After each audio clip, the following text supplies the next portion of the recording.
can't be afraid now. Put me on the stage now. I'm ready to rage now. I feel like an animal stuck in a cage and I'm ready to break out. My time, my time. None of you people can tell me to stop. This time, like the last time, you better get ready to race to the top. I'm ready to do this, show you what the truth is. I step on the field, it's time to get real. I'm feeling so ruthless. My time. None of you people can tell me to stop. Lower the lights down. Hand over my crown. Hand over my heart. I do this for my town. I do this for my crowd. So turn me up real loud. My time. None of you people can tell me to stop. Yeah. So what are you afraid of? Those feelings are made up.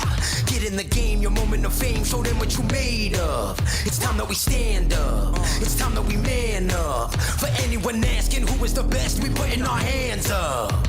My time. Nothing can keep me from reaching the top. This time, like the last time, I'm moving so fast, I'm ready to rise. I'm ready to throw down. It's time for the showdown. I'm ready to rise. Don't be surprised, I'll take on the world now. My time. None of you people can tell me to stop. Lower the lights down. Hand over my crown. Hand over my heart. I do this for my town. I do this for my crowd.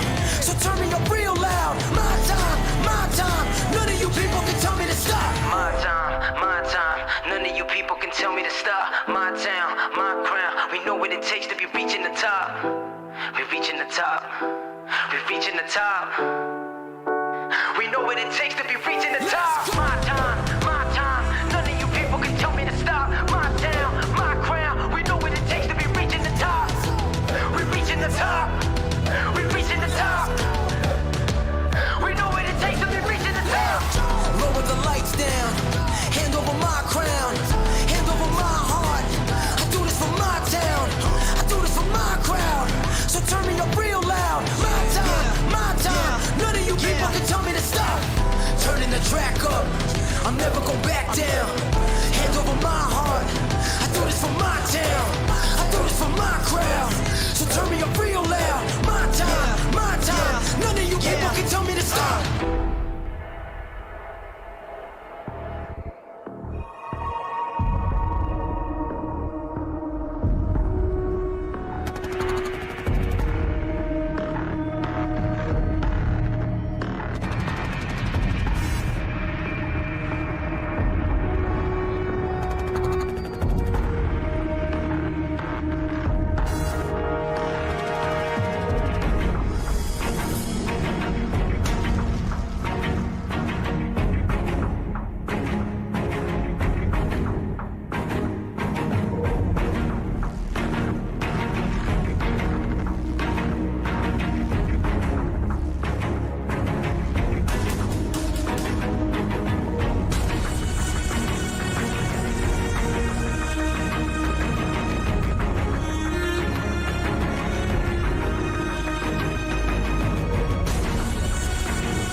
Live from iRacing's virtual North Wilkesboro Speedway, welcome sim racing fans to the Stay Strong Pete Twin 75's live on Racecraft TV.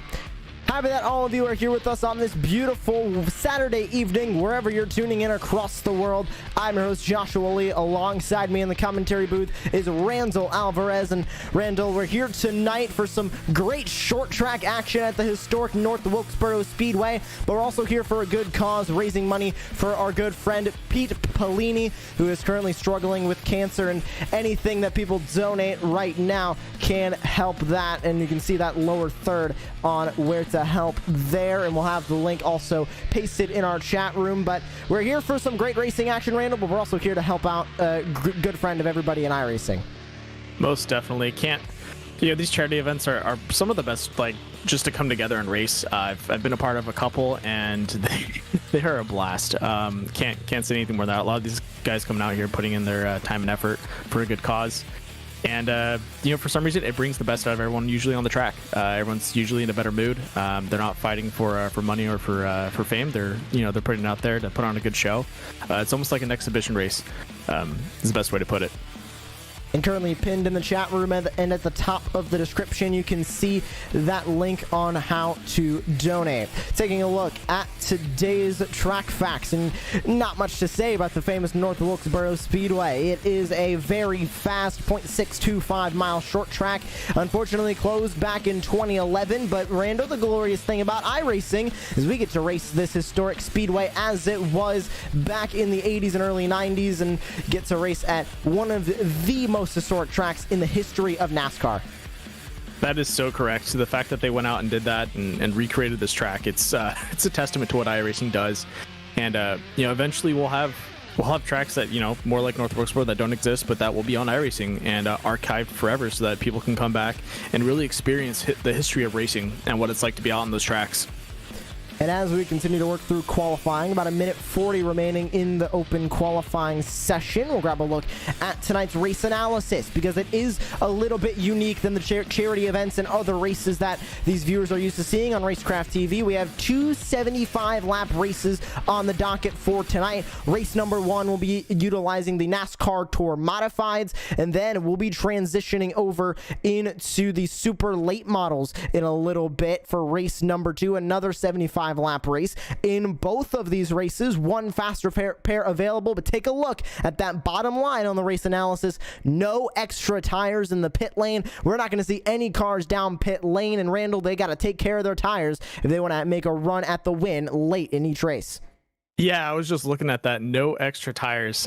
75 laps, North Wilkesboro. Super late models, you're going to be running pretty thin. The Tour Modifieds, you can make it. It should be pretty doable. But those late models are going to probably burn up the tires the most, so this is going to be a very interesting race, just to say the least, with the fact that they can't go in and grab tires.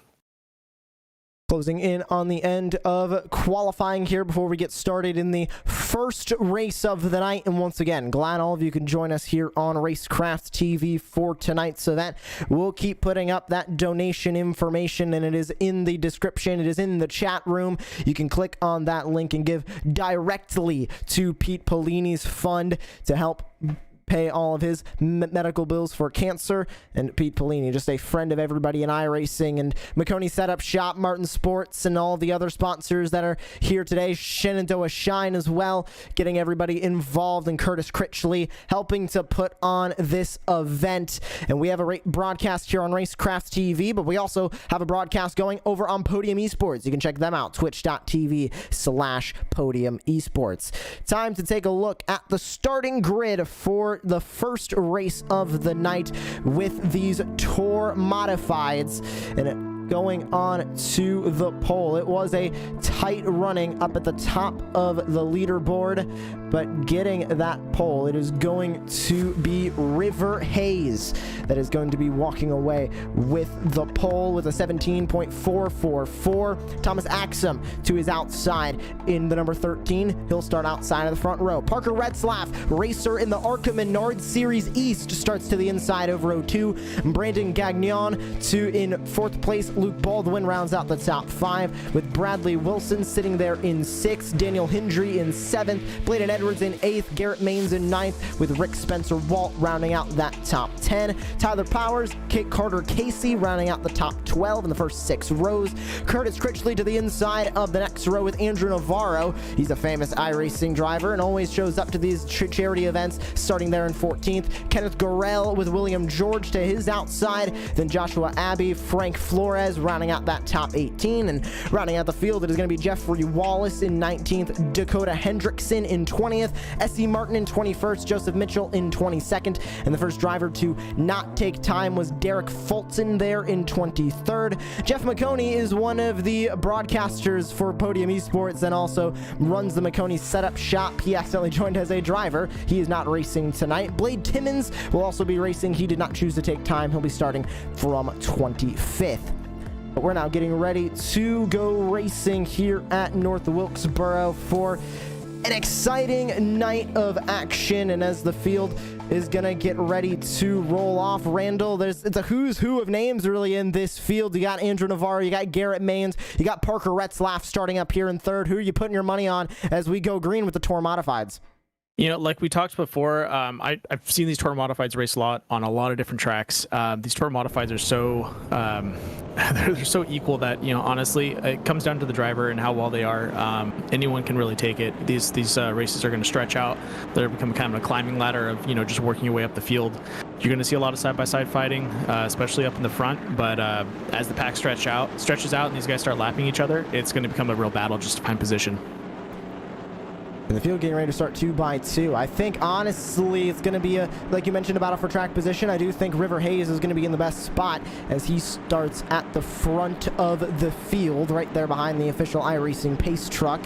So we'll go around for one more pace lap, with this track being under 1 mile in length. But at number 81, clearly showing speed out at the front of this field. We'll see if he can get it done after 75 laps here. Remember, once the checkered flag falls on the Tour Modifieds, we're transitioning right over to the super late models. 2 races, double the action here for you tonight in the Stay Strong Pete Twin 75s from iRacing's virtual North Wilkesboro. The official iRacing pace truck is going to go down into the safety of pit lane. The 81 of River Hayes is in control of the field with Thomas Axum in the 13 to his outside. Pace truck is down and away. We're underway from North Wilkesboro. And look at that beautiful start. Everyone packed up nice and clean. Looks like the 13 is going to go ahead and drop in behind the 43. Dropping right into line is Thomas Axum there in second. Everybody going to start to single file out as multiple cars start to work their way up into that outer groove. Already seeing some 2 wide back here for 10th. Down to the bottom of the track, Tyler Powers in the 11. Going to go for a spot. He was going for 10th place on Rick Spencer Walt. Now has the outside with Curtis Casey in that number 12 machine to his outside. But they stay side by side back here in the up at the front, Randall. It is all River Hayes as they single file out for, looks like, the first 10 spots on the track.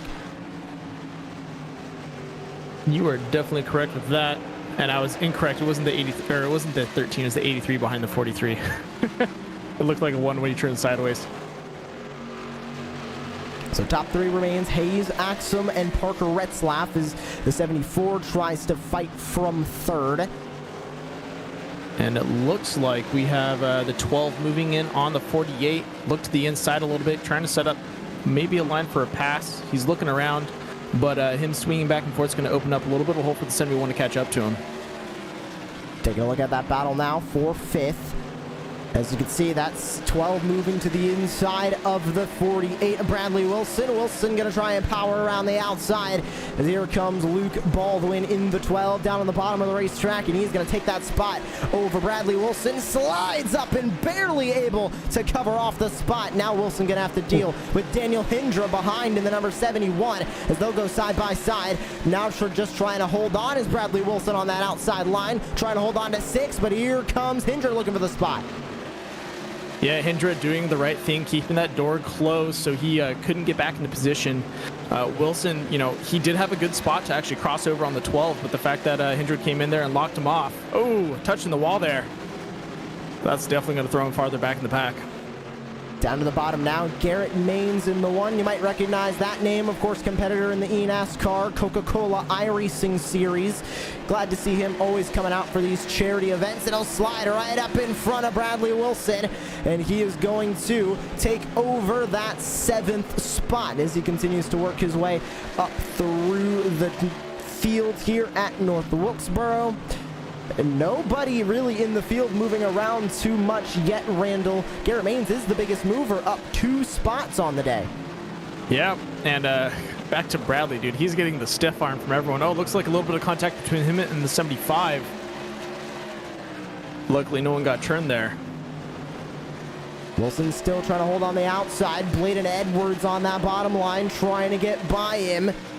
Just not close enough, and Wilson able to finally power around that outside line and be able to take that spot away. So that now is going to keep Bradley Wilson away from falling a little bit further, Randall. And it's tough for Bradley Wilson because once he gets stuck on that outside, especially at a bottom lane heavy track like North Wilkesboro and a bottom lane heavy car like these, it is difficult as the caution flag is going to fly for the first time tonight, an admin caution. Yeah.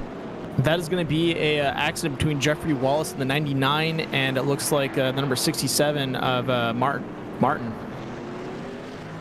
We'll grab a replay here on Racecraft TV, see exactly what went down here in the first incident of the night, and it looks like just 2 cars getting together there. We'll go back a little bit further, taking a look at the 99 here of Jeffrey Wallace. Handful of drivers getting into the grass behind him.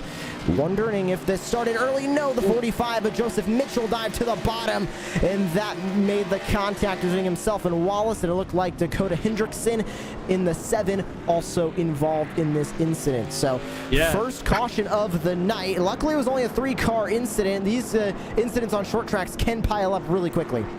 They can, and that was a 2 birds for 1 stone right there. A little bit of bump and rub, and then keep pushing through. So first caution of the night.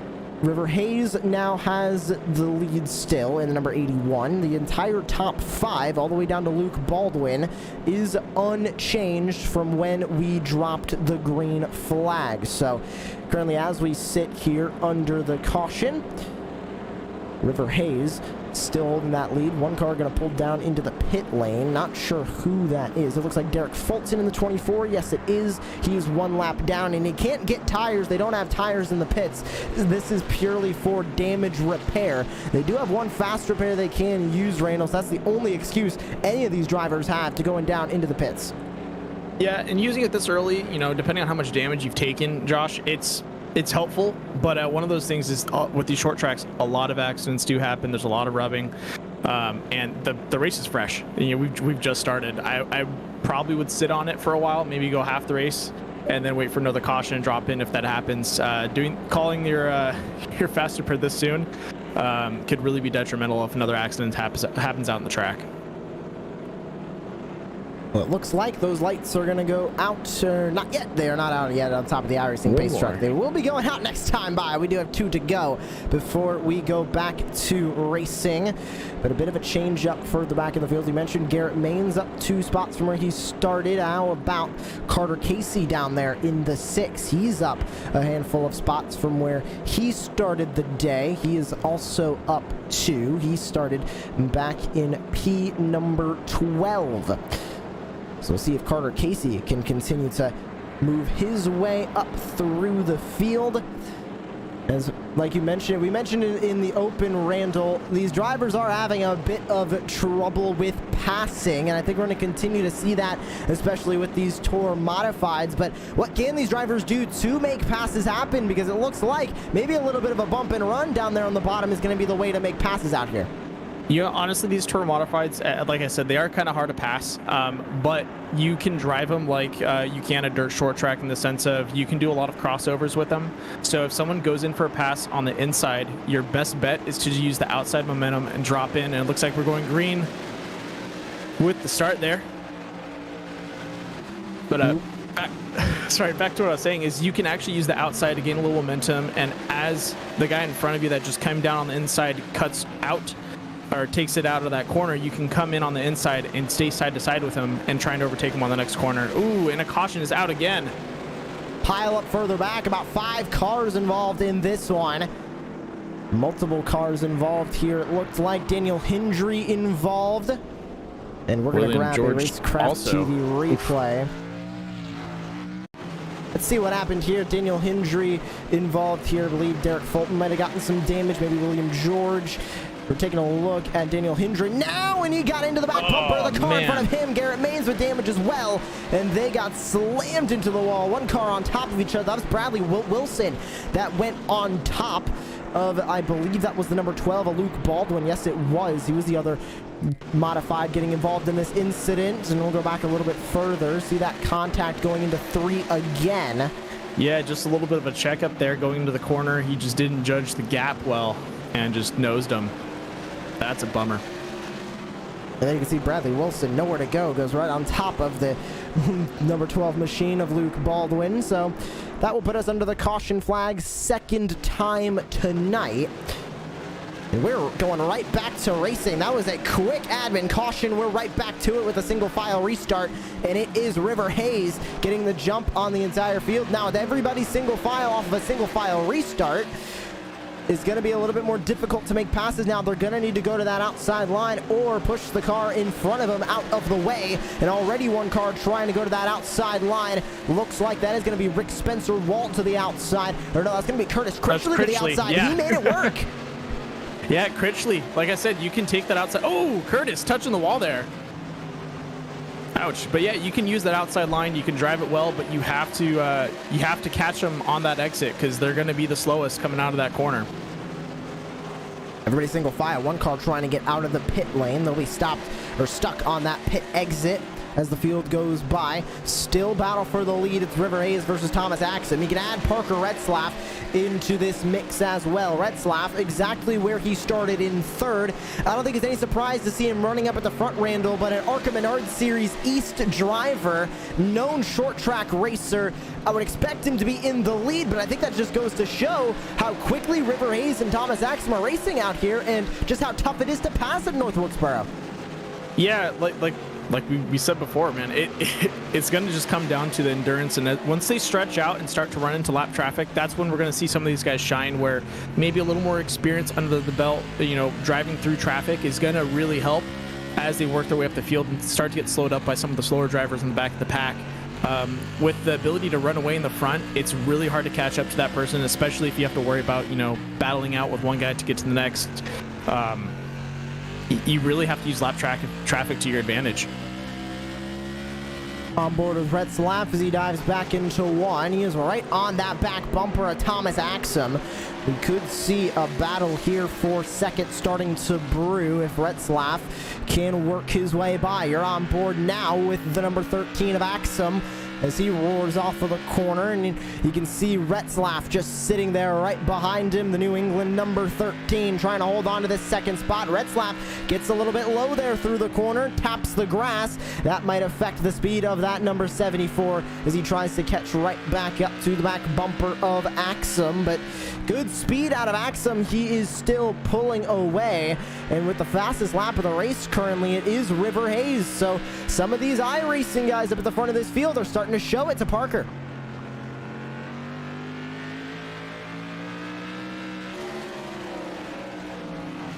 So top 3 are going to remain just about how they are. How about Garrett Maines on a mission right now? 4 spots up now from where he started his race back in 9th.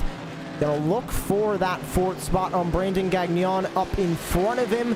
And you can see a battle between Bladen Edwards and Carter Casey starting to brew for 6th place. Yeah, you know, that's someone to keep an eye out for. Garrett Maines, if he's able to move up that field so well, you know, it might be able to keep him going up the field, keep that momentum rolling, and then work his way up to the lead.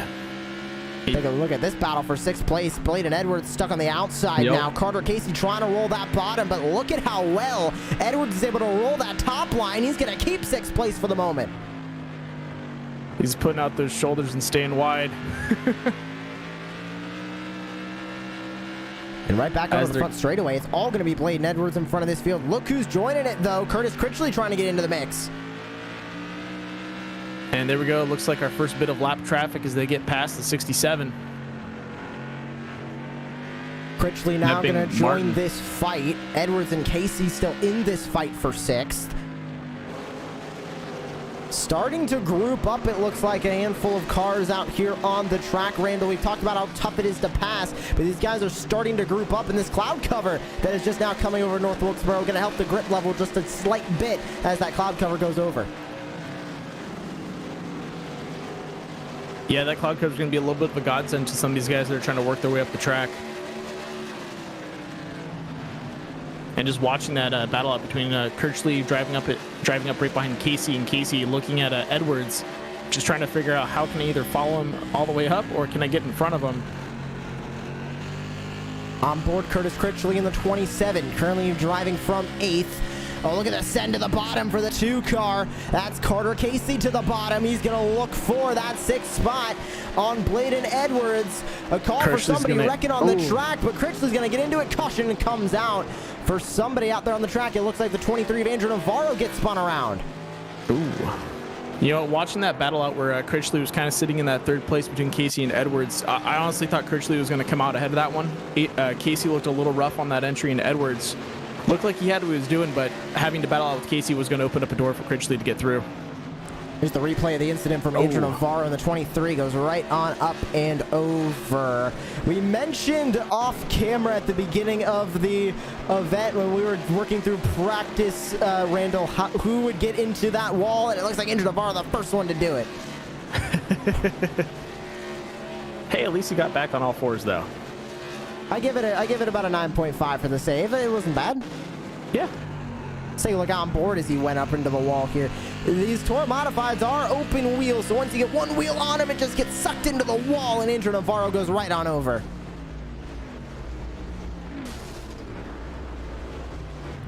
So that'll be the 3rd caution of the night here for the Tour Modifieds.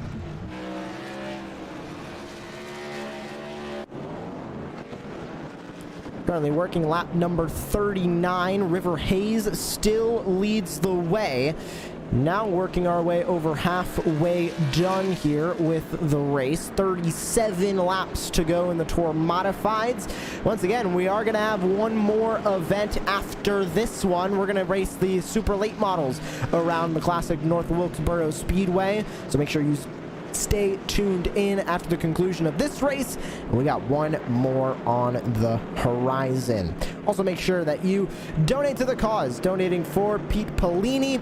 He is struggling with cancer right now. Actually, I believe just recently got out of the hospital as well. So he's doing much better, but still could use all the help he possibly can. So make sure that you give those donations over. The PayPal link is pinned in the chat as well as at the top of the description.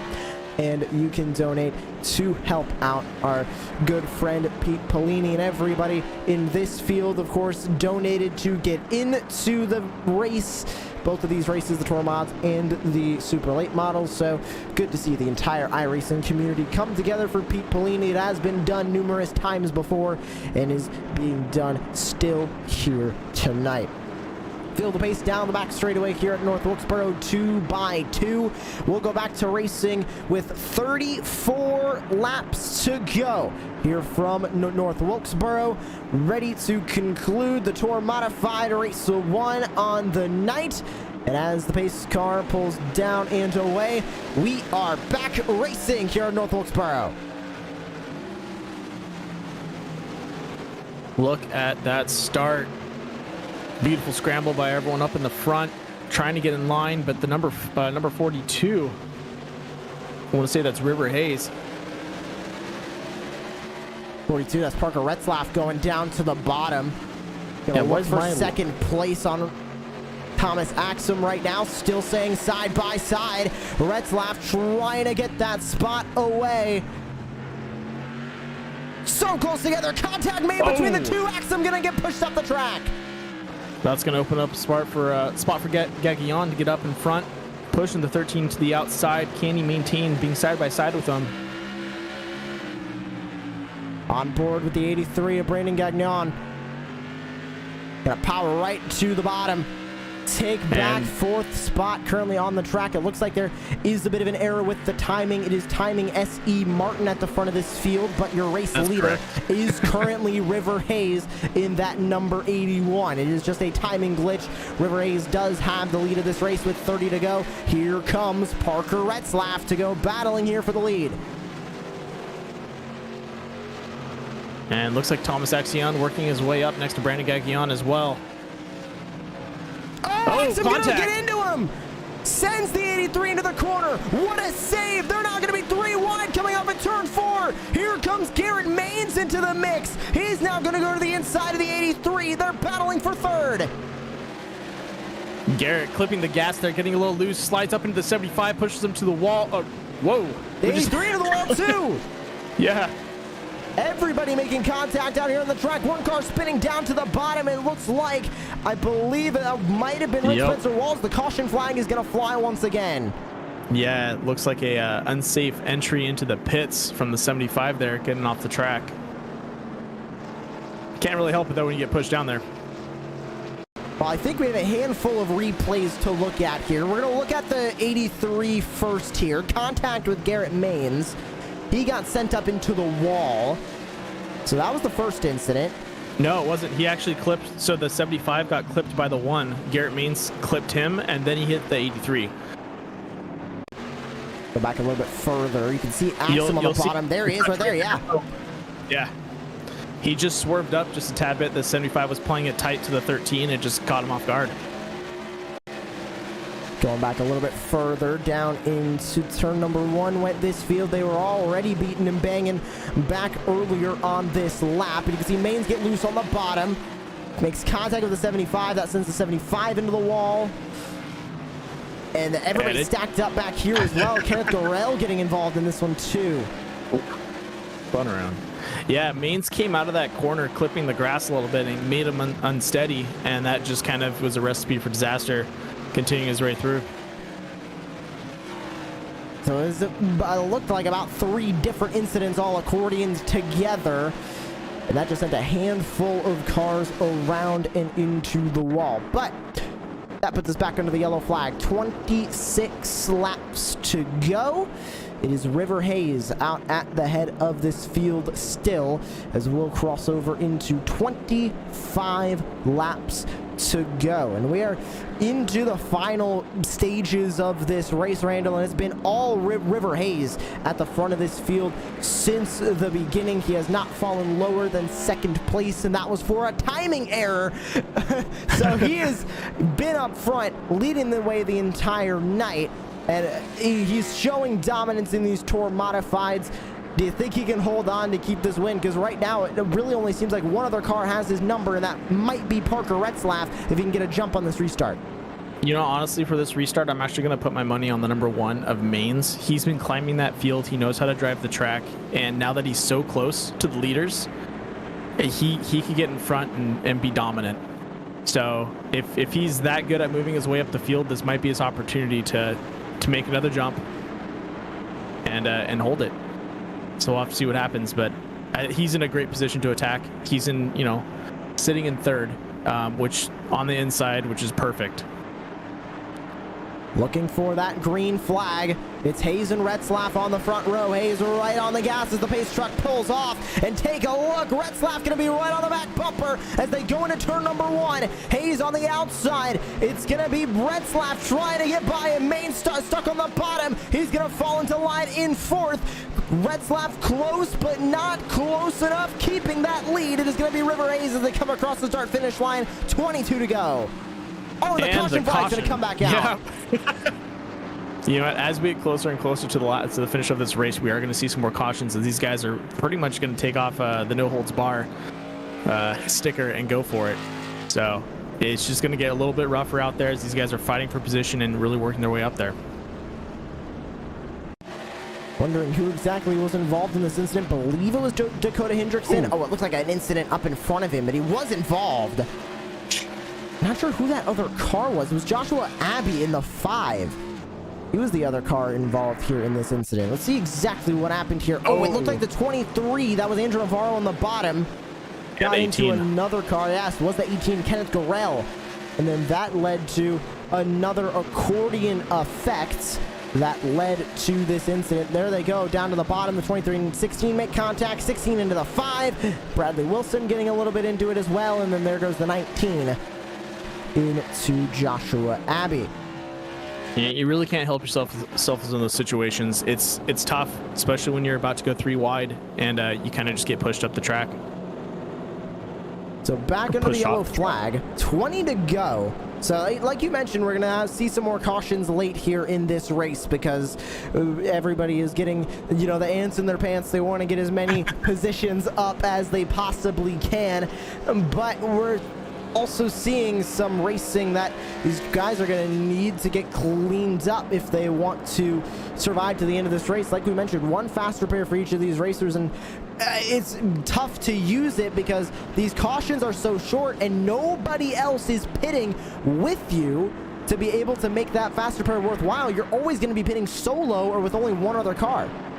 Yeah, the only time I can really see a huge section of the field go hitting the pits is honestly the last 5 to 10 laps to go. If a caution comes out last 10 laps, I'm pretty sure you're going to see most of the field hit the pits. just for fresh engines. But I could be wrong. River Hayes back to the green flag.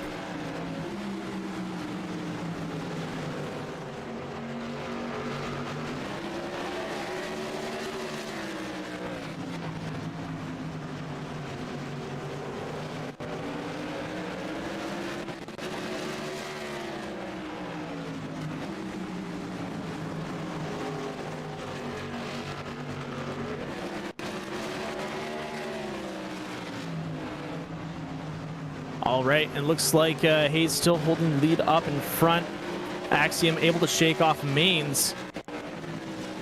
And now it's just going to be pretty much Retzlaff and Hayes kind of pacing it out up in front. As we look to the back of the a couple positions back, we have Gagnon being chased down by Casey, and then Tyler Powers trying to get into that battle as well, looking to the inside to make his way up there.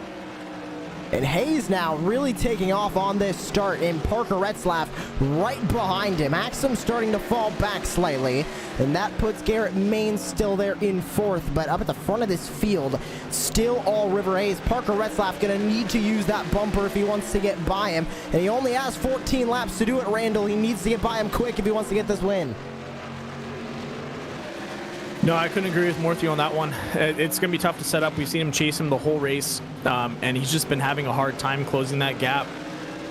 Hayes is just running really, really clean lines, and with all these cautions, you know, like I was talking before, it'd get a little easier, especially when we get into lap traffic. But with these cautions, you're not going to hit too much lap traffic, and it's going to allow him to stay in the front. And there we go, caution out again. So the caution flag is going to fly. Not sure who's involved here. Hendry into the pits. There is smoke on that front straight. Oh, Joseph Mitchell with an expired engine. Oof. We'll see what happens to the number 45 machine here as we go into a Racecraft TV replay. Oh, we got clipped right down the front straightaway, hard into the inside wall. That'll definitely be enough to expire the engine there. Oh, yeah. Ouch. Yeah, just contact behind him. I believe that was the 12 of Luke Baldwin. Yes, it was. That made contact with the 45. Baldwin taking no mercy on the exit of turn 4. So on board with Joseph Mitchell here through this incident. You can see him battling with the car on the bottom of the racetrack. That's the 75. And then there's the contact, and hard into the wall he goes. And yeah, that's going to be enough to expire the engine. Most definitely. That's one of those moments where you're like, huh, I'm sideways. What happened? So with 11 to go, we're back under the yellow flag, and it seems like when they're under green, they're just ticking those laps away because we are already going to be down to 10 laps to go here at the start-finish line. And it looks like lights are out on the official iRacing pace track. Yes, they are. Field will get double filed once again, and we will get right back to racing. 9 to go from North Wilkesboro here in the first 75-lap race of the night. And we have one more on the horizon with the super late models. ready to get back to racing. It's River Hayes that leads the way. Parker Retzlaff to his outside. Retzlaff tries to get a good jump. Will he? He does. He's still on the outside of River Hayes for the first time. They go side by side into one. Retzlaff might have an opportunity. He tries to power around the outside. He gets the lead for a moment, still fighting on the bottom as they enter 3. And there we go. Look at that Axiom tucking in behind Hayes. He's looking for that. Oh, Retzlaff! Into Garrett Maines as well. Retzlaff gonna fall to 3rd. He doesn't go around into an incident, but that's gonna give River Hayes the lead right back to him. And that right there just broke up all the tension. Man, that's the worst. River Hayes right back up to the front of this field with 7 to go. Can Axum do something? The caution flag flies again. Caution is out. Yeah, I was gonna say with Retzlaff on the outside of him like that, it's tough to do that, 2-3 corners in a row, especially when Hayes is gonna push you out there because he wants to keep that momentum.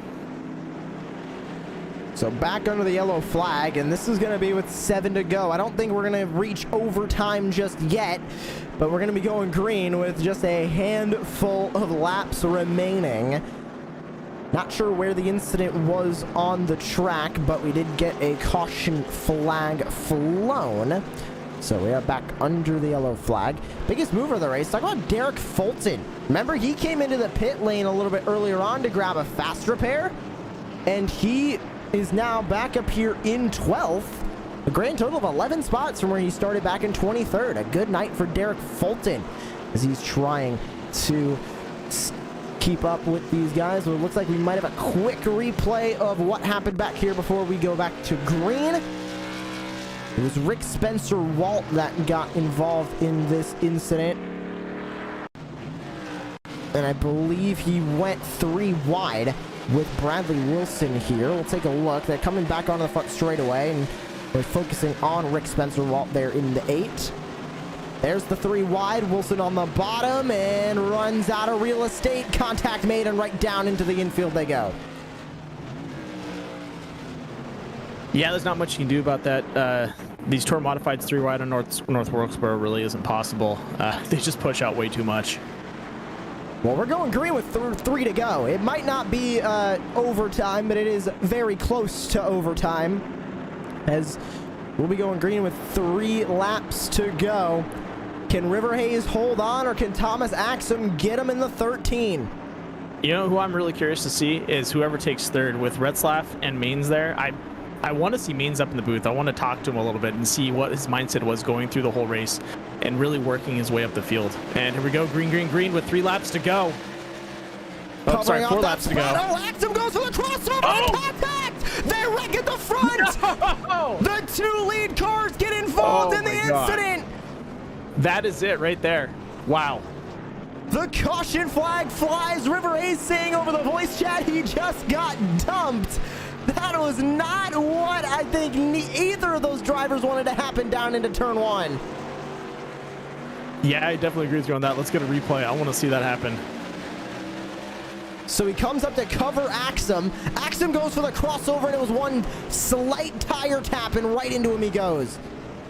Honestly, he's playing defense. It's not much you can expect. Hayes or Axiom was doing the right thing. He went wide, set up the corner, and dove in. And he dropped down to block him. You can't blame yourself for that. Retzlaff gets involved in it. Maines gets some damage. Ouch. Man, that is, I don't think anybody expected that to happen when they dived into turn number 1. We'll try and get you an on board here with Axum. Then he dived down to the bottom here. And get a replay of this full restart on board with the 13. Here's the crossover. Right when he could make it, he did. Look at that, just the slightest tire tap, because these are open-wheeled cars. That was enough to send the 81 up into the wall. Yeah, I would say Axiom made the right move. He went to the inside. It's definitely a racing incident. No way he purposely dumped him. Well, look who this puts up front. Parker Retzlaff. I mean, he was fighting for the lead earlier, wasn't able to do it. He complained about the car having too much understeer while he was trying to race for that lead. That's why he went up and tapped the wall. But look where he is now. He is right up here in the lead, getting gifted the lead to go racing for a win, and we are going to enter into the first and only green-white checkered attempt of the night. And we are getting ready to go back to racing. Still 2 to go before we go back under the green flag. We'll get the 1 to go signal from Barney the flagman here this time by. But now with Retzlaff in the lead, look who's in second though, Curtis Critchley. He's up 11 spots from where he started back in 13th. He could be in the catbird seat for this race win.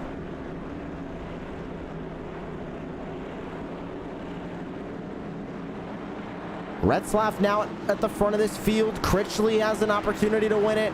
I'd even go as far as to say maybe Brandon Gagnon there in the 83 as well. He could have an opportunity to win this race. Powers also has an opportunity as well. If these guys are going to battle out for 3 laps, that could open up for Powers to punch through. Anyone in the top 6 has an opportunity to make their way up there if an accident happens. Oh, here we go. Ooh. A single file restart to start here. I'd take back the top 6. It might be top 3 now. Top 3 to top 4. That top double file you can pull off top 6, but single file it's going to be top 4. Well, let's see. Right on the gas goes Parker Retzlaff. 2 to go. The green-white checkered attempt is underway. A great start for Retzlaff at the front of this field. Critchley trying to fight from second.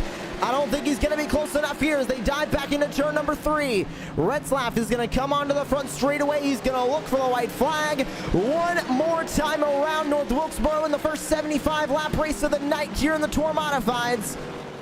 To the back straightaway off turn number 2. Critchley's not going to be close enough through turns 3 and 4. Getting gifted the lead late. It's all Parker Retzlaff. He gets the win in the first twin 75 of the night. What a run. Gosh. You know, looking at that, going into a single file, that really locks up the lead. These cars don't have that much, you know, acceleration over each other in the sense of, like we talked about it before, they're pretty equal. If you have the right timing, like you just saw right there, he kind of checked up a little bit and then broke away as these guys try to work their way out. The lead was just too good, too good to catch up to. You need at least 5 to 6 laps to close that gap that he had. Parker Retzlaff burns it down on the front straightaway in the first race of the night. And what a win for the number 42. He'll park it on the front straightaway, and we're going to grab a look at our race results here for the first 75-lap race of the night here in the Stay Strong Pete Twin 75's.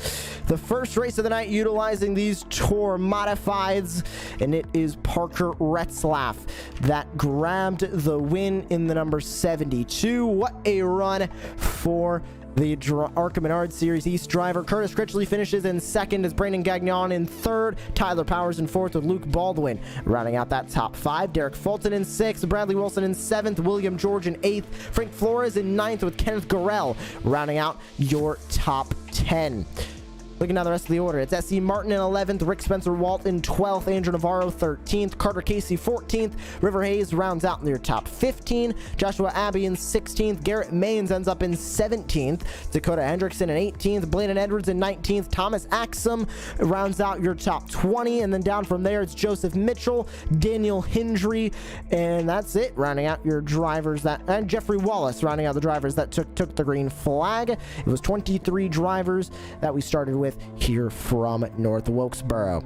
But the checkered flag flies, and we'll wait to grab some words with your top 3. Parker Retzlaff currently over on Podium Esports getting interviewed right now. We'll have him here on Racecraft TV in just a moment. But Randall, what an exciting first race that was, and we were expecting Parker Retzlaff to run up front, and he was, but I don't think we were expecting anybody to get over River Hayes. But then the contact was made down into 1, and there goes Parker Retzlaff from third right into the lead, and he held on to it for the final restart.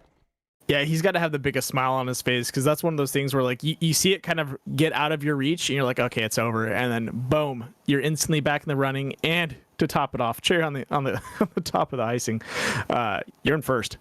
It's all yours. And of course, we're going to be heading into the super late models after this too, which is going to be a bit of a step away from these Tour Modifieds. Just the way Tour Modifieds run, they run a little bit more understeery, and the super late models, they pull right to the left. So it is going to be a completely different animal, but we got entirely another 75 laps coming up on the horizon. Yeah, we're going to see a lot more crossovers back out on that track. What I'm actually curious to see is if we're going to have a little bit of bad blood going into the second race now that Hayes and Axiom got into it. They might be bumping a little bit more than we expect.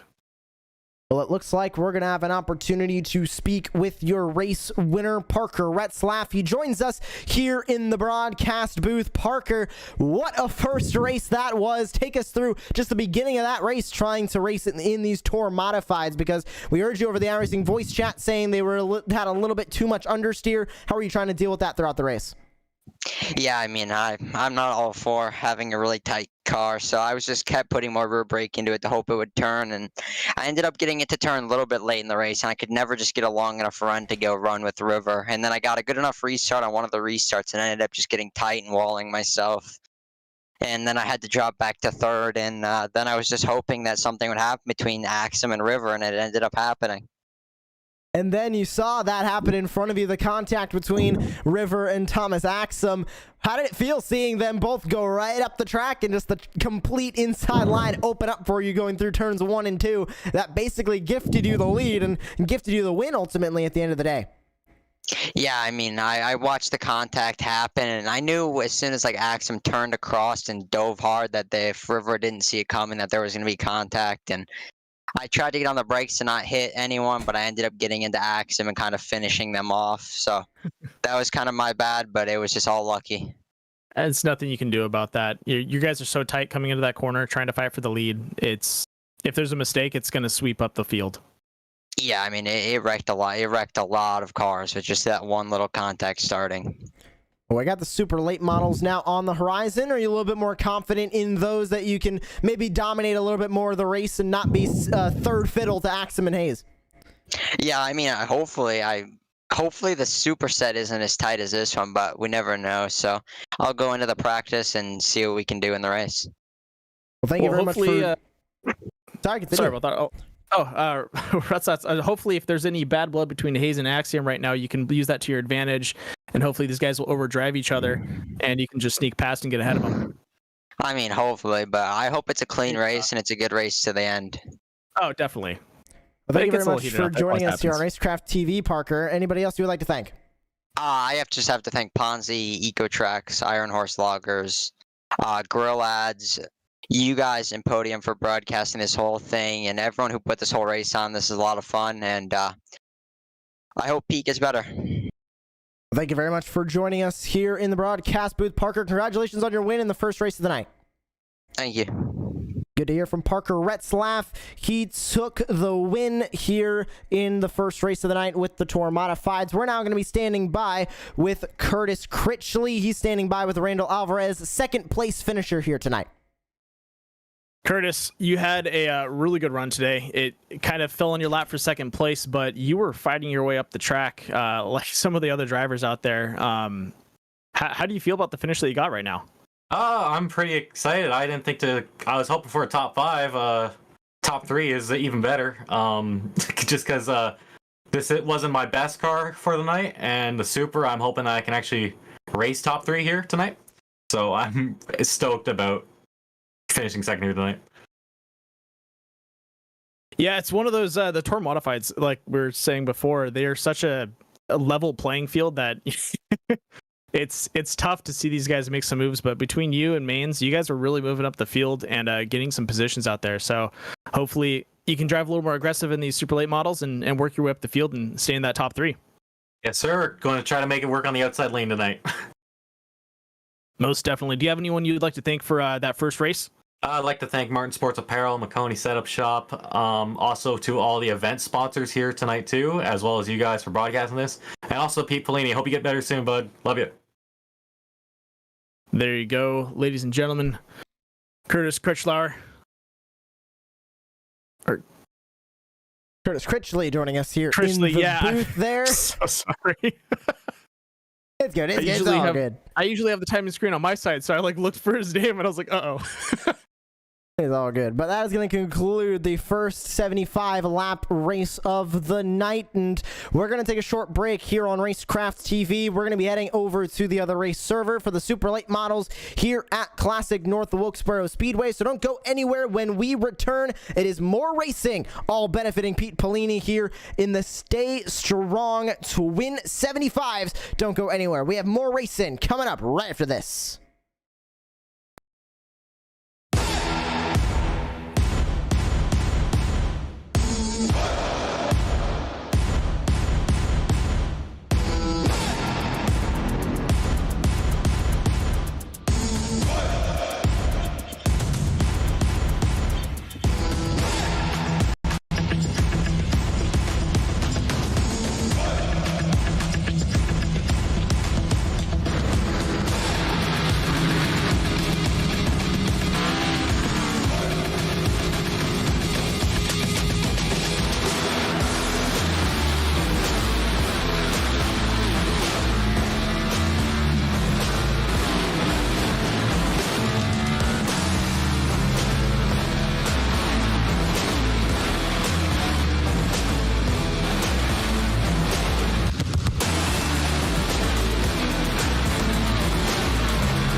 When you want to be the best, you can't settle for the rest. There's a reason that Maconi Setup Shop is trusted by more virtual and real-world tracks and companies than any other setup shop in iRacing.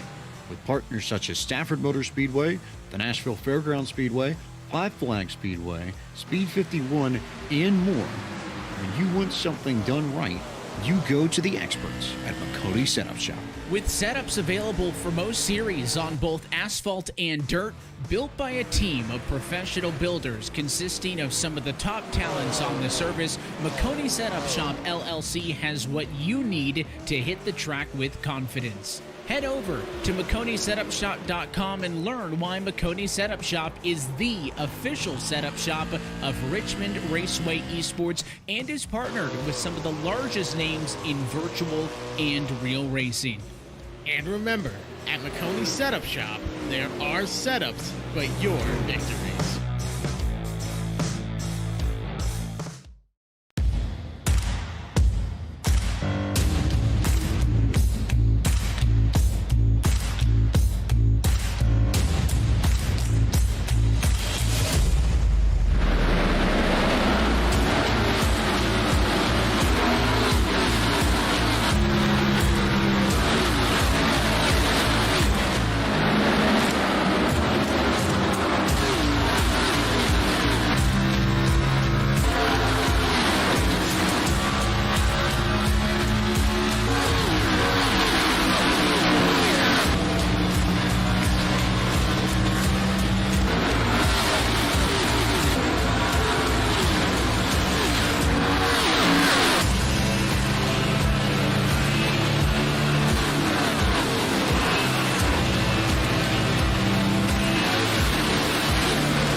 Welcome back to iRacing's virtual North Wilkesboro Speedway for race number 2 of the Stay Strong Pete Twin 75's live on Racecraft TV. Joshua Willie back with you here in the booth. Alongside me is Randall Alvarez. And Randall, we saw an exciting first race with the Tour Modifieds. I don't think the super late models are going to let us down here either. Josh, I was on the edge of my seat and smiling ear to ear. I love Tour Modifieds, especially when they get the battle start to come out, and they brought nothing less. It was awesome. Grabbing another look, of course, at our track facts. We are once again here at the classic North Wilkesboro Speedway. Closed in 2011, but lives on here in the world of iRacing, and like it was in its heyday back in the early days of the NASCAR Winston Cup Series, and ready to go racing here with the super late models. And another look at that race analysis as well. Twin 75-lap races. We just had the first race with the Tour Modifieds, and now we're getting ready for the second race with the super late models. As in the first race, we have one faster pair available to everybody here, but those no extra tires, Randall, it wasn't that big of a deal in the Tour Modifieds, but it could become a little bit more of a deal here in these super lates. Yeah, you know, thinking back on it a little bit, you know, like I said, the Tour Modified shouldn't be an issue. We were going to see it with the super lates, but I think what's going to end up happening is it's going to be an issue, but no one's going to want to pit. That's just what's going to happen. We're going to see these guys drive on slick tires. They're going to be stepping out quite a bit as the race extends out. I've seen it happen with the 68 cars, where you know you have to drive on it, because if you pit, you're going to lose a lot of position on the track, and it's just not going to work out that way. So these guys are just going to have to adapt to the way the car handles.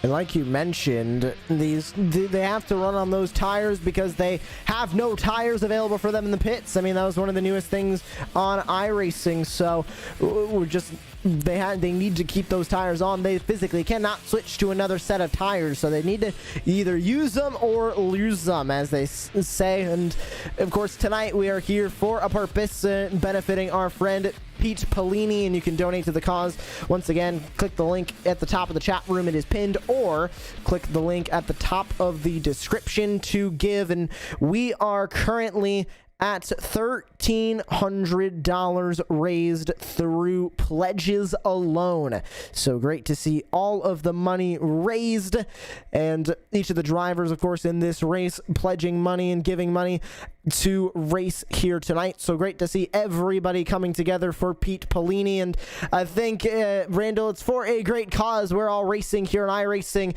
seeing some great competition, and it's all for a great cause at the end of the day.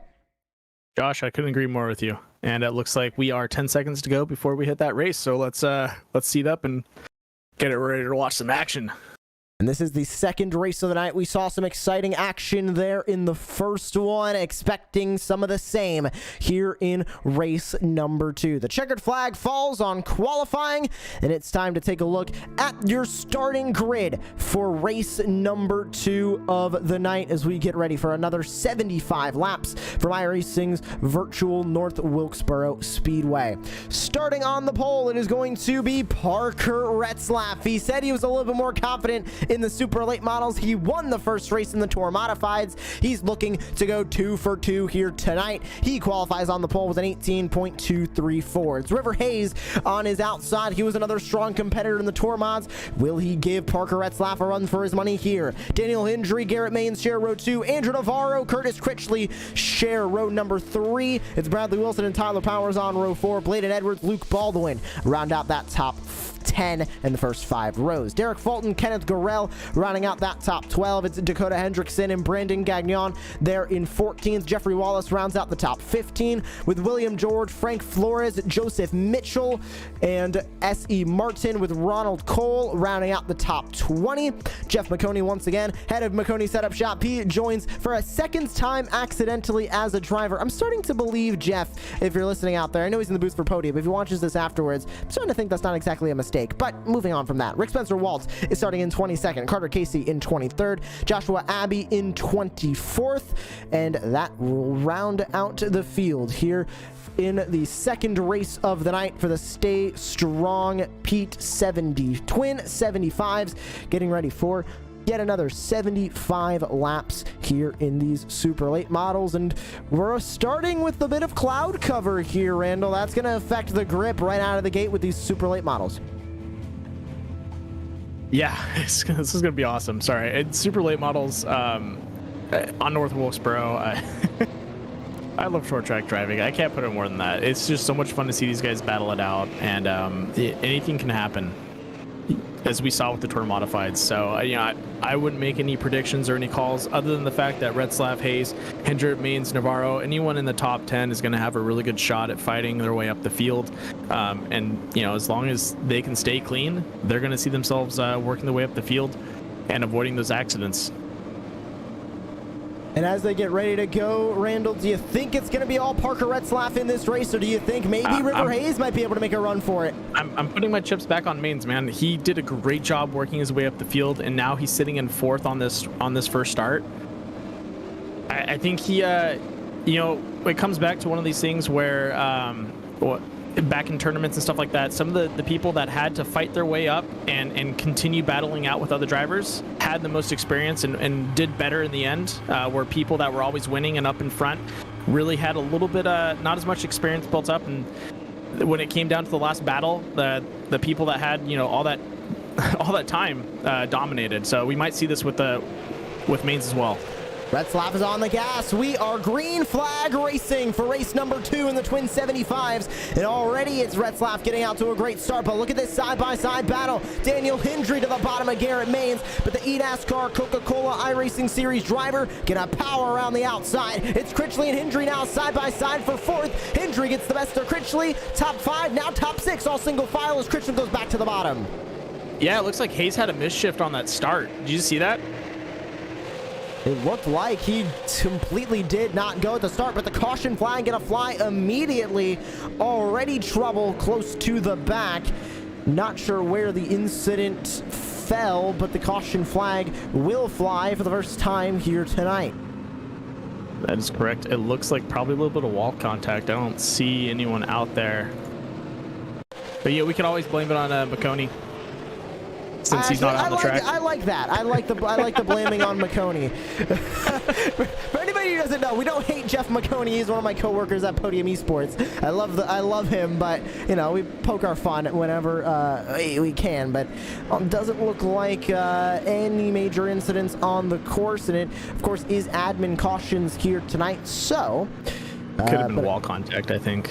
Could have been. Either way, a caution flag was thrown. We are back under the yellow flag, and this is the first, actually not back under the yellow flag, the first time under the yellow flag that we are here in the second race of the night. And Parker Racecraft with a great start, but another driver with a good start back here towards the back. Brandon Gagnon in the 83, up 2 spots, the only driver other than Carter Casey to gain 2 spots off of the start. So the 83's getting to it, and it looks like Classic North Wilkesboro is going to Classic North Wilkesboro. It is tough to pass, but I think with these super late models versus the Tour Modifieds, Randall, we might see a little bit more of the bumper usage here in these cars than the Tour Mods. Most definitely, but something that these guys can queue up on is they can send it in deep into these corners with these super late models and cut in pretty hard. So we're going to see that probably towards the late end of the track while some of the guys' tire wear really kicks in, and we're going to see some of the guys that maybe conserve their tires a little bit more. They're going to be able to use that track to their full advantage and really, put some moves on some of those guys that have some really worn out tires. Single file restart for the first one of the night, and we are back under the green flag here from North Wilkesboro. It's all Parker Racecraft at the lead, but look at Garrett Maines making a move on River Hayes. Sends it to the inside. Hayes holds his line, but he's going to be side. Oh, contact with the wall back there. I believe that was Critchley or Hendred. I can't see his number right now. The 71. That was Hendred contacting the wall on the exit of 2. And Maines up in front of Hayes. Good move. Hayes now gonna have to fight there from 3rd, and no slouch either, so expect him to run right up here with these front guys. And look at him attacking that corner off of turn 4, trying to get back to the back bumper of Garrett Maines. Just not able to get close enough just yet. Still has that speed, just needs to be able to use it. Best lap of the race so far, it is a tie. Garrett Maines and Parker Retzlaff with identical lap times last time by up at the front of this field. You know what, Josh, you're so right up there, but in the back, the 75, it was battling out with the 7 and the 44, almost going 3 wide. We are going to see these guys battle it back out as the 7 works his way back up. Looks like he's dropping back a little bit. Darn it. Edwards, Fulton, and Baldwin were battling it out there. They're going to get into a little bit of 3 wide. Still battling on that outside is Luke Baldwin in the 7, and you can see him get close, rubbing against each other as they come off of turn 2. Still a 3-car battle. Here's the 83 going to join this fight. Here comes Gagnon to the middle. He's going to rub up on Baldwin as we stay on board with Derek Fulton in the 44. They go by a lap machine on the bottom, but take a look. They're still battling, still making contact. You love to see that, where they're able to break around the lap driver and then keep the fight continuing. Oh, contact! Baldwin gets turned by Gagnon. He saves it, but that could have been way worse. Baldwin now going to be under attack by Kenneth Gorell. One car going to go around to the bottom. Dakota Hendricks Navarro around. turns Wilson. Multiple incidents out here on the track. It looks like Hendry had a spin maybe as well. Oh, it was Hendry. Yeah, that was Navarro came into the rear end of him and gave him a little bit of a turn. 2 incidents happening close together here on the track, and Dakota Hendrickson's going to go around again. Oh, the number 3 is in a pickle right now. He's in such a bad spot. There we go. Caution flag flies, second time tonight. Yeah, that was 2 incidents back to back, pretty much the same time. That was. We're going to go back here on the first spin with the 19 of Dakota Hendrickson. He self-spun coming off the corner. We're right in front of the leaders, too. Luckily, none of them getting involved. Not sure what called the caution exactly here. Believe it was just a bottling up of incidents that the race admins decided to throw that yellow flag. Yeah, I think, was it 7? That Baldwin got rotated like fully on that one. Because I saw him go sideways. Oh, no, he corrected it. Look at that. There's the save earlier on, and then here's the wall hit from Dakota Hendrickson. He slams the inside wall. That's the first spin from the 19. Yeah, I think you just called it. I think it was just multiple cars. It makes sense. There's another look at this contact, and they were running very close together. This is Gagnon and Baldwin. They were running close together, and it just looks like they just got a little bit too close. Maybe Baldwin tried to close the door, and the 83 slammed it back open, and Baldwin almost went around and was able to save it, and then he is able to continue and race on for another day. And it looks like the lights are off on the pace car. Ready to already go back to racing. Lap number 16. We've already put 15 behind us. We're going to go green onto lap number 17. With only about 60 laps to go. It'll be 59 when they come across the start-finish line. Ready to go back to racing in the super late models. We are green once again. Garrett Maines going to throw his hat into the ring, trying to get by Parker Retzlaff for the lead as they race through 1.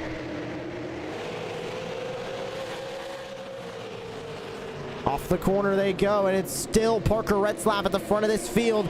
Can Maines do anything about it? They're side by side for the back 3 wide, maybe even for a moment as they exit turn 4. Yeah, I would move my eyes back to either 8th or 9th position as the 83 just gets a little bit of a bump from the number 3 of Powers. Gagnon having to fall back just a tad bit as the 44 pulls up to his outside. Oh my gosh. Is that Hayes and Wilson? Oh, contact! Hayes goes around, Critchley goes around, Wilson goes around. The big one at North Wilkesboro strikes. Everybody around, and the caution flag waves. That's the one thing with these short tracks. So much is going on at one time. It's almost impossible to catch everything. It looked like this incident started with River Hayes. That is where we're going to start with the replay. It looked like they bottlenecked going into the corner. There it was. We'll go back a little bit further here. They got a bump from the 51, both of them, as they were battling it out. Here they It was go. a little, Yep, there it is. hello. And that sent the 81 around, and then look at just everybody stacking from there. Nowhere for anybody in this entire group to go. Yeah. Especially that on the exit of the corner. That's you can't do anything. No control. We're gonna go on board here with Andrew Navarro. Just trying to go back onto one of these drivers that was caught up a little bit later on. There you can see the contact happen in front of him right there. Around they go, and look at that, just nowhere to go. He tried to react quick enough and nothing. And then just cars just pile in from there. You can see out his windshield, even more cars piling in from behind him. And then Go, hey guys, what's up? and there was a separate incident here as well that happened after the fact. Here was everybody trying to avoid it. Oh, right up in front. It was the 7 of Baldwin that I think just came right down into another car down there on the bottom. There's the stack up. He gets forced down into the 71 of Hendry and the 99 of Jeffrey Wallace involved there as well. So I think we've looked at every incident that was happening in that chain. We're now back to 1 to go. Pace car going to pull back in this time by. And we're going to go right back to racing here in these super late models. And back to green they go. Retzlaff still trying to hold off Mains. River Hayes, even with that incident, not afraid to race up here once again. He's racing for 3rd on the outside. It's Bladen Edwards. Edwards gonna have to surrender that spot as he gives him a little love tap heading through turn 4.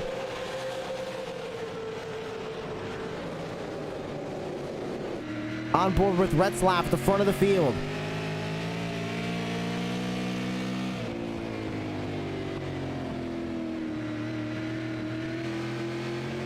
Yeah, a couple of drivers that are in the the battle right now. We have Critchley and Powers. Oh, one car Just going around back hard and into the forth. outside wall in turn 1. That was the 75 that went into the wall and the caution flag waves. Edwards on his lid. Man, what an incident that was. We're taking a look at the Racecraft TV replay. I think we need to get a reporter out there to get a mic on him so we can talk to him while he's upside down. There's a tap from Gagnon, and look at that. He came right back up into him. Oof. And then he lifts him. So we're not done yet. It's from last race. Look at that. Go back a little bit further. Let's go on board let's here. Catch that corner. On board heading through turn 3 with Bladen Edwards. Here's the tap from Gagnon. Or he Corrects gets loose. There's the tap. Yeah. Right back up into him. He got loose before the tap even happened. Just doesn't look like the car behind him had any opportunity. Gagnon had no opportunity to react to it. Yeah, you're in such close quarters. You got to let it happen. Well, we are back under the yellow flag here, Randall. We are, but hats off to Gagnon for holding his line and not wrecking up any more people. A lot of people start to just swerve out of the way. He just kind of just kept it straight and let it go. I want to give a hats off to Carter Casey there in the 11. He did the same thing. He started, didn't qualify in the first race, didn't qualify in this one. Look at that, 17 spots up on the day. He is currently running in 6th, starting in 23rd. What a day, what a driver Carter Casey is. He did the same thing in the first race, doing the same thing here. Great to see. And we're getting ready to go back to racing. Parker Retzlaff has been in control of the field since the drop of the green flag, and he is looking to keep that up as the pace car pulls back down and away. And the 42 of Parker Retzlaff is gone, and a little bit of a stack up further back. Car spinning to the apron. Rick Spencer Waltz to the 14. More gonna pile in. One car upside down at the front straightaway. Caution flag back out. Yeah, I was about to say Hayes got a little loose on that restart as well. Saw his back end kind of kick out as he straightened himself out. That's probably going to be pretty common as long as these guys are double file. We're going to see that happen. Remember when we talked about how these cars might be a little bit more of a challenge? I think we're seeing it. Oh yeah, with these double fire restarts. Oh my goodness! Look at you Wilson really get in the air. They're having a little meeting back there. Oh my gosh. Yeah, honestly, with these super late models, you almost have to pace out 2 laps before you can start really getting in a groove. And those restarts, if you are at any bit hungry and you want to make a move like that, yeah, you're gonna clip someone's bumper, or you're gonna turn yourself just by getting a little loose. They do not react well to lifting. That was Frank Flores in the 28 getting involved in this first one. The 31 behind him made contact, came right up. There was a completely separate incident in front of him too. I don't know who's involved in it, but it looked like 2 completely separate incidents. I believe the number 27 of Curtis Critchley was in it. Yes, he was. It was the 27 and the 12. The 45 came right up into him, so that led to the second incident. I don't know if you noticed, but the 45 kind of checked up on his brakes, and that's what started it all. If you watch the 45, he'll check up right now. Oh yeah. Boop. Chain reaction. He just pushed himself to the outside and pinched off the guy on the outside. It's tough. I know these guys want to make such a big move in the beginning because you're so packed up, and that's where you can make the most, you can get the most gain out of it, but you really have to pace out these cars, get into a groove, and then you can start working your way up the field if you're a confident driver in what you can do. Now let's talk about these cars, because we did mention how they're a little bit more difficult to drive. These things are known to have much more wheel spin than the Tour Modifieds. I think that's also contributing to this, because like we also mentioned, they're also trimmed to really turn to the left, so you need to save them a lot more. They're a lot more free than the Tour Modifieds, where those have a lot of understeer. These seem to be having a lot of oversteer, so that's also leading to these incidents. So as you on this replay right now, you can see Mains in the outside running that outside line. That is going to be a pretty common line for some of these guys. You can drive the outside pretty hard because these cars, like you said, they have a little more power behind the wheel. But you can send them in deep, and they will lock into that corner and then whip around. So there's multiple lanes these guys can take. As we get to go green at the single file start, Retzlaff in front, Mains right behind him. Good start, pacing by everyone there. Baldwin on the heels of Mains, not wanting to let him go. Little bit of a battle back there as we have Hendred and Gorel trading a little bit of paint. Everybody with the single file restart here, so that means it's going to be a little bit more before we start to see side by side, but we're seeing a bit of it here up at the front as River Hayes trying to work his way back up through the field. He's right on the back bumper of Luke Baldwin. We're seeing a battle for third here as he dives to the bottom. Hayes in the 81, McConey setup shop colors looking for the spot, and he is going to take it coming off turn 4. He is trying to chase down now to Garrett Mains, and Luke Baldwin trying to make something happen to get that third spot back. Not going to be able to do it. You mentioned that outside line that Mains was running. Hayes is running that exact same line through 1 and 2. Seems to be helping a little bit. Yeah, you got to take advantage of those lines in the beginning while you have the tires to really make them work. We talked about tire wear and we talked about driving the inside. If you can drive the outside for a little bit, especially when you're battling out with someone, you can find yourself up in front of them. What you have to be careful of is the fact that inside line is going to be a little bit faster, and you have to hit that exit. You have to be on their, or pretty much their bumper, or their nose has to be on your bumper. If you don't get your bumper in front of them, you might as well just call it, because they're going to shoot past you. Get on board here with River Hayes as he works through this battle here, sitting in third. Battle going on further back here for fourth place. This is Carter Casey, and he gets into Luke Baldwin. Ooh. Baldwin saves it for the second time this race, and right on by goes Casey. Say goodbye to your tires, Baldwin. I mean, that is 2 epic saves tonight. He is, I'll tell you what, he's getting spun a lot, but he's able to recover each time. Baldwin's a wheel man. He just can recover the whole time. But look at that. Hendred looking to the inside of him. Baldwin's going to hold the outside. Hendred, good early dive. And he's looking for that exit. A little bit of speed, toe-to-toe. Dude, he gets too loose off 4. Yeah, Baldwin doing a great job, though, staying it inside and keeping it tight on him. Don't give him the room to swing out on you. He's got to surrender it for now as Baldwin's going to shut the door there in the 7. Is he going to be able to try and get it back? No, he will not. That's going to keep Daniel Hendry now in that 6th spot. He makes another look to the bottom, but Baldwin able to diamond that corner on the outside. He gets loose again. Here comes Hendry back to the bottom. Baldwin can let up a little bit and cross over on him if he wants to, or he can stay on his outside. Hendry's going to have a good launch, though, into that corner. There we go, crossover. Baldwin goes to the inside, tries to stay on that little rear quarter panel. Trying to stay on it is right. You can see how these cars are so loose here on this course.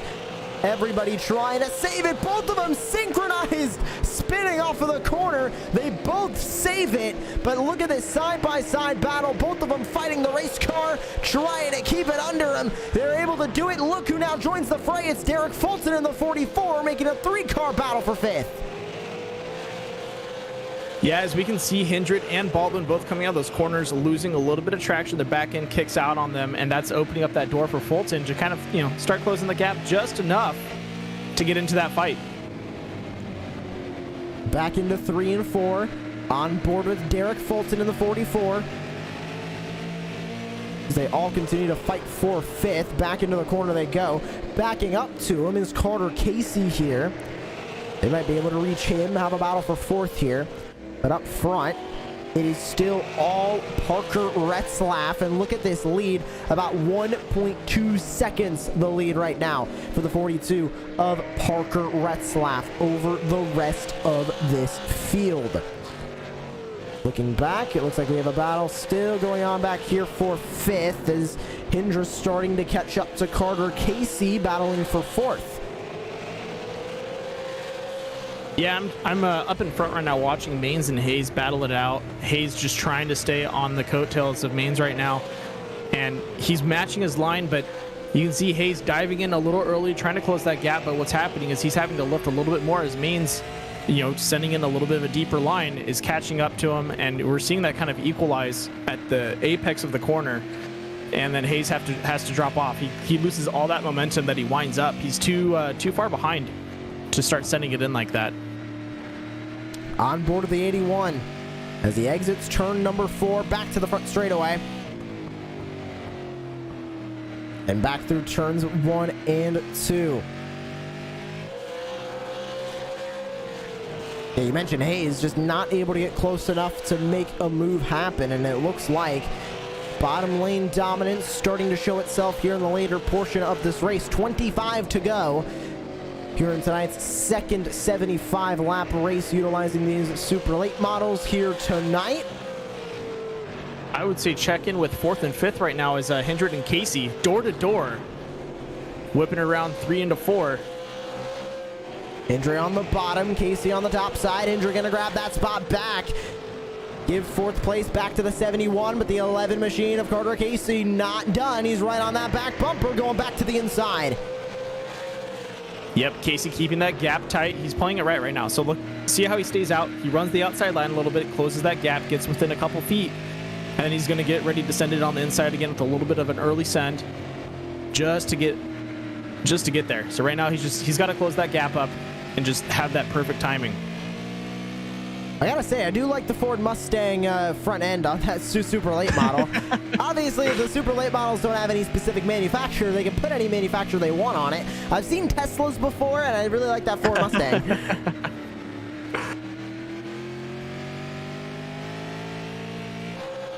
So Hendry and Casey going to continue to battle from the 4th spot. And look at Derek Fulton still there. Luke Baldwin starting to fall off. Gotta wonder if Baldwin might have burned up his tires as he continues to fall down this order, because he was running up here for that 4th spot, but now he's all the way back here in P7. Yeah, so right now, 21 to go. We see Retzlaff catching up to lap traffic. He's catching up to the number 80 or 67, I believe. Yes, and, that is S.C. Martin.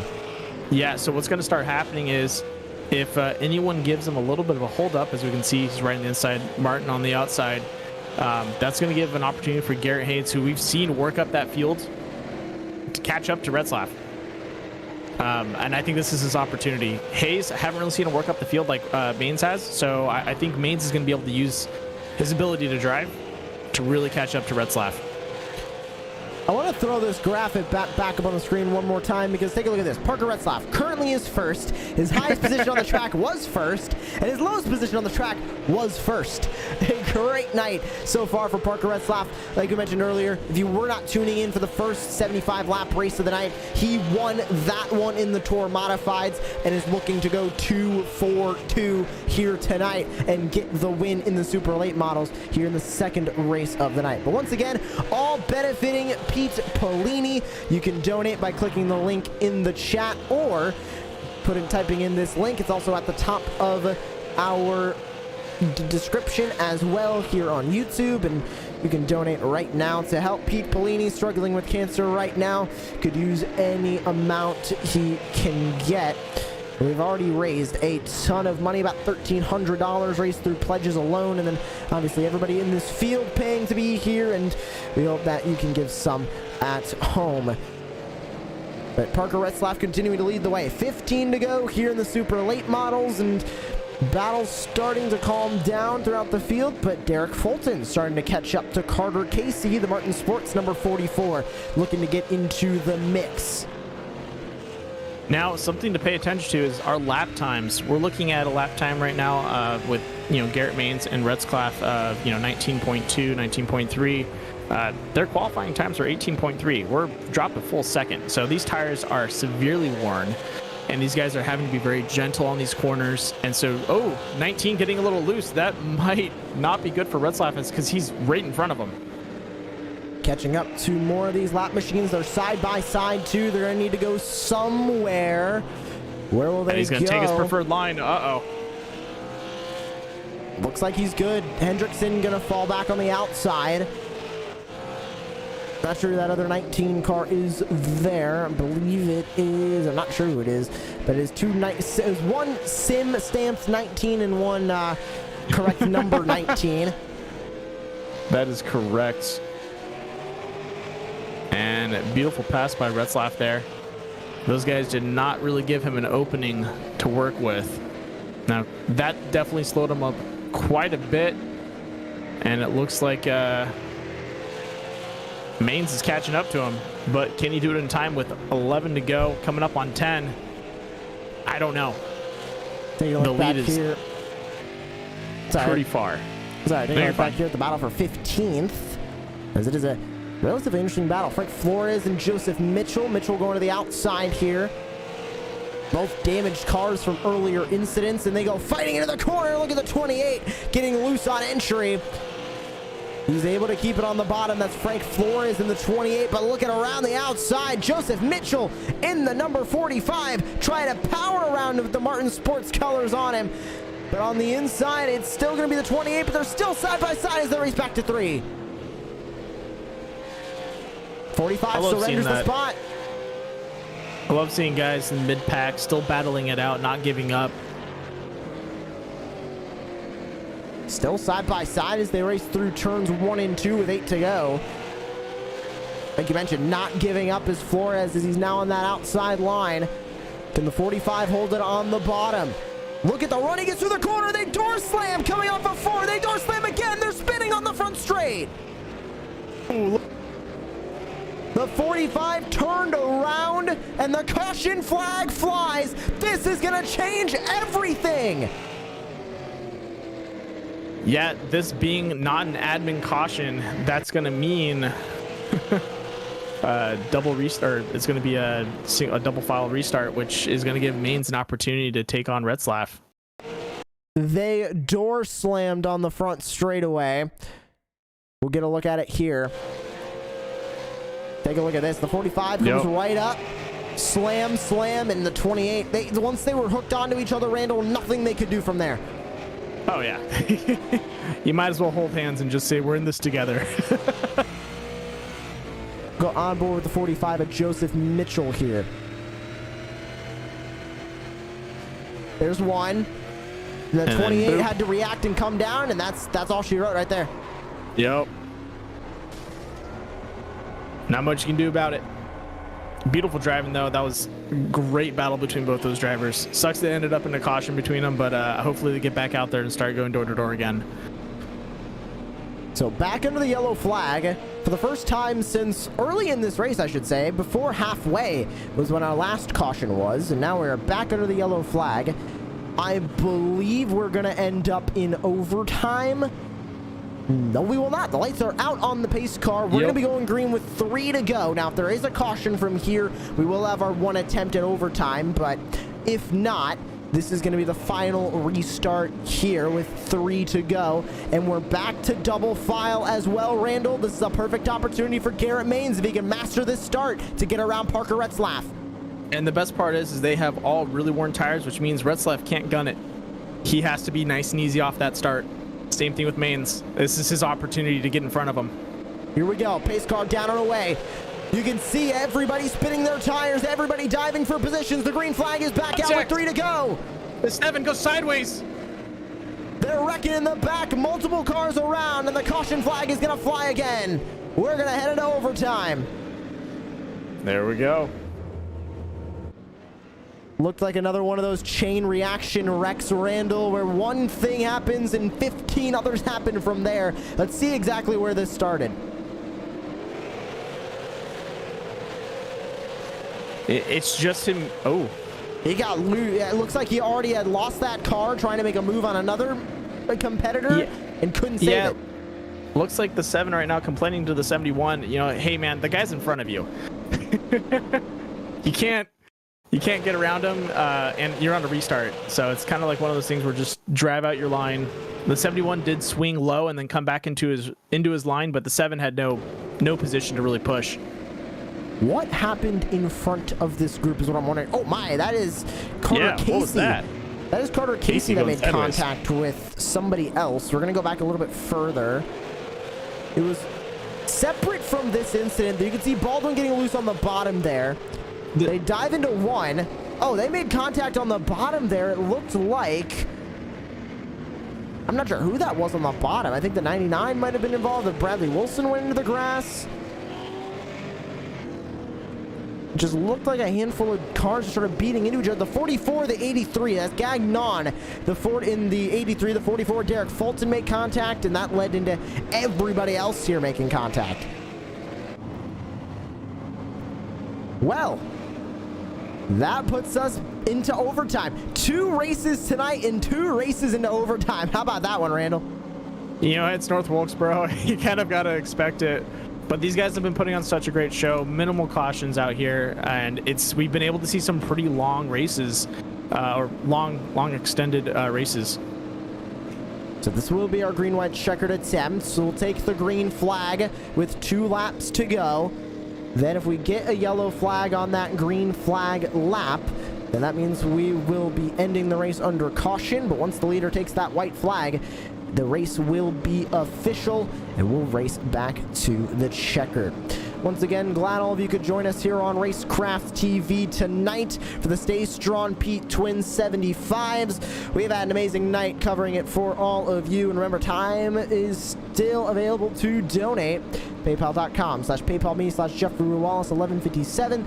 Links also in the chat room and as well as the top of the description. We're glad all of you are joining us here on Racecraft TV tonight, and for everybody who has donated to our good friend Pete Polini, as he is getting better from cancer and could use any possible donations that anybody out there can give. A single file restart here for this overtime. That is going to change the game. It's Retzlaff out in front. It's Garrett Maines in P2. It's River Hayes, Daniel Hendry, and Derek Fulton, your top 5. The final restart of the night. We are into overtime. The only green-white checkered attempt of the night is underway. Parker Retzlaff with a great start diving into turn number 1. Can Garrett Maines make anything happen from second place? Cloud cover coming over the speedway. They'll race into turn 3. No incidents in the back. They will take the white flag this time by 1 lap to go from North Wilkesboro. It's all Parker Retzlaff in the lead. Garrett Maines in second. Is he gonna make a last-minute effort to try and get this win? Down the back straightaway for the final time. It is not going to be enough. He goes 2 for 2. It's all Parker Parker Retzlaff tonight. He gets both wins of the Stay Strong Pete Twin 75s and drifts it through 1 and 2 at the checkered flag. That was an intense race, hands down. Great driving by all those drivers out there. Mains really just didn't have anything left in those tires to catch them. If it was a double file, could have seen it happen, but single file, it's not much you can do. Just gotta drive it out. He won in the Tour Modifieds and he wins here in the Super Late Models. Parker Retzlaff burning it down on the front straightaway here at North Wilkesboro.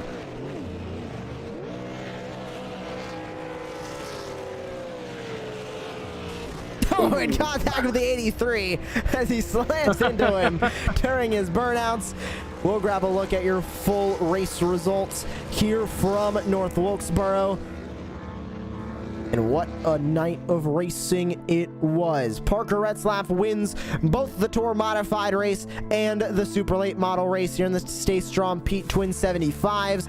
Garrett Maines finishes in second, River Hayes in third, Daniel Hendry in fourth, with Derek Fulton rounding out your top 5. Curtis Critchley in sixth, Brandon Gagnon in seventh, Kenneth Gorell in eighth, Carter Casey in ninth, with Rick Spencer Waltz rounding out your top 10. Frank Flores and Jeffrey Wallace taking home the 11th and 12th spots. William George in 13th, with Tyler Powers in 14th. S.E. Martin rounding out your top 15. Dakota Hendrickson, Bradley Wilson, Luke Baldwin, Joseph Mitchell, and Ronald Cole rounding out your top 20. And down from there, it's Joshua Abbey, unfortunately, wrecking out early. Same thing with Andrew Navarro and Bladen Edwards. And once again, Jeff McConey accidentally going in as a racer. He did not start and was in the booth all night with Podium Esports. So as we enter the post-race show here for race number 2, Randall will get to speak with Parker Retzlaff here in just a moment. But what a night of racing this was. Oh, most definitely. That was intense. You can't ask more from North Wilkesboro, especially with the Tour Modifieds and the Super Late Models.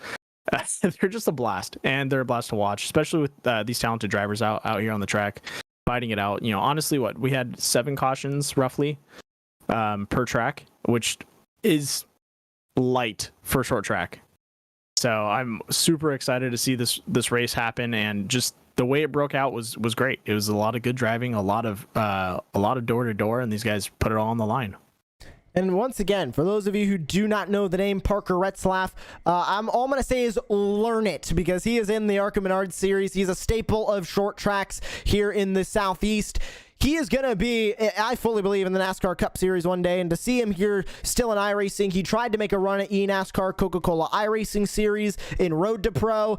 He is insanely fast, and it shows on the short tracks here in the sim, Randall, because he is borderline unstoppable, especially when it comes to these super lates. Yeah, that was dominating lead. There's not much you can do when you have the lead like that, and you're a really good driver and your lines are on point. It's in the bag. Unless something tragic happens, it's smooth sailing for a while. Well, we're still waiting to speak to Parker Retzlaff. For the moment, we would like to still encourage everybody to give your donations. The link still in the chat room, link still at the top of the description page, and you can go to paypal.com/PayPalMe/JeffreyWallace1157. Give all the donations you possibly can to Pete Polini. Any small amount helps, as Pete Polini continuing to fight through cancer, and we wish him the absolute best as he continues to fight, but he fights and gets better every single day, and absolutely great to see that. We're now going to get to speak with your race winner of race number 2. He also won race number 1, so he's back here in the Racecraft TV broadcast booth. It's Parker Retzlaff. Parker, you're 2 for 2 tonight. You said you were a little bit more confident in the super late models. I think it definitely showed there. Yeah, I mean, I race the supers a lot more than I race the tour mod, so I was a lot more confident coming in, and I had a good qualifying effort that gave me even more confidence. So it was overall just a good race. I just tried to get good on every restart because I knew Garrett and River were gonna be there to jump on any mistakes I made, and my restarts were kind of perfect all night, and it went on to make me the winner of the race. And it was a completely perfect race for you. Qualified on the pole, led every single lap. You had Garrett Maines behind you for a considerable amount there during that race. Was he breathing down your neck a little bit too hard there, or were you a little bit more confident that you could keep Garrett Maines behind you? Yeah, I mean, I feel like he started to gain on me in lap traffic in the middle of that run, and then it was like we were really even. So I knew as soon as the yellow came out that it was going to be a battle to the end, and it was just all about the restarts. And I feel like he would have probably won the race if he would have been the leader also. And obviously coming out here to benefit Pete Polini and all the donations and everybody that entered this race, of course, pledging to give their donations over. What does it mean to not only just race with a good group of drivers like this and compete for a win, but also be competing for a cause and to be competing for something that's larger than sim racing itself? Yeah, I mean, I raced with Pete and everybody, so I knew that no matter what was going on, I had to be here for this race to support him, and I just wanted to do all this, and I will be making a donation. Well, thank you very much for joining us here on the Racecraft TV broadcast booth. Parker, anybody else you would like to thank? Just Ponzi, Eco Tracks, Iron Horse Loggers, Grill Ads, you guys for broadcasting it, and everyone who put it on, and my parents for supporting me and everything. Thank you very much for joining us twice tonight as you won both of the races here on Racecraft TV. Parker Retzlaff, your winner of race number 2 and race number 1 here tonight in the Tour Modifieds. We transition over to second place finisher. It's Garrett Maines. He's standing by with Randall Alvarez. Second place finish here in the Super Late Models. Garrett, congratulations on that second place, man. You were my pick for both the first and second race. Just by watching you work up that field, I knew you had the ability to drive, and when you started coming into lap traffic with Retzlaff in front of you, I saw you really gain on him. I was hoping that would continue, but caution came out. But overall, great race out there. How do you feel it all went for you?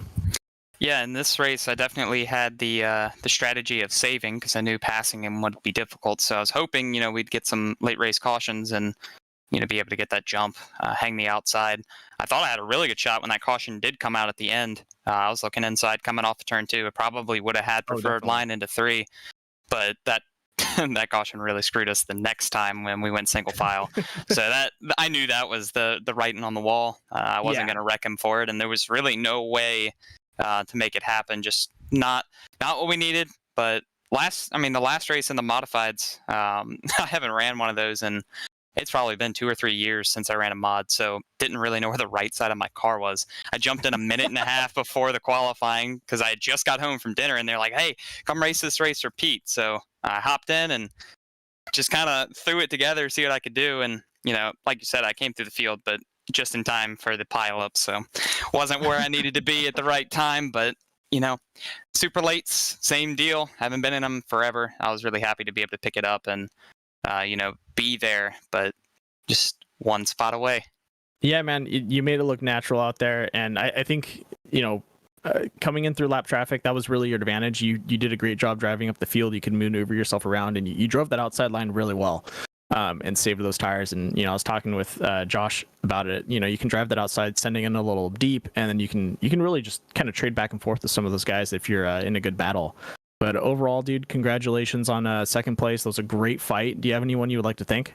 Yeah, absolutely. I got to thank OfferPad, Smithfield, Linux, Nutrient Ag Solutions, Digital Hub, everybody at Elliott Sadler Esports, and big shout out to all the guys at CGE as well for putting this together for Pete. Really cool to be a part of this. And I believe McConey Setup Shop had a big part in it as well. So shout out to them. Awesome, man. Great job out there. I can't wait to see you do some more racing, and it can't be excited to be out here for another charity event. Definitely I can't get enough short track. It was a blast. Yes, sir. Thank you. You got it. All right, looks like we have Josh Lee with River Hayes in the booth. Josh, go ahead and take it away.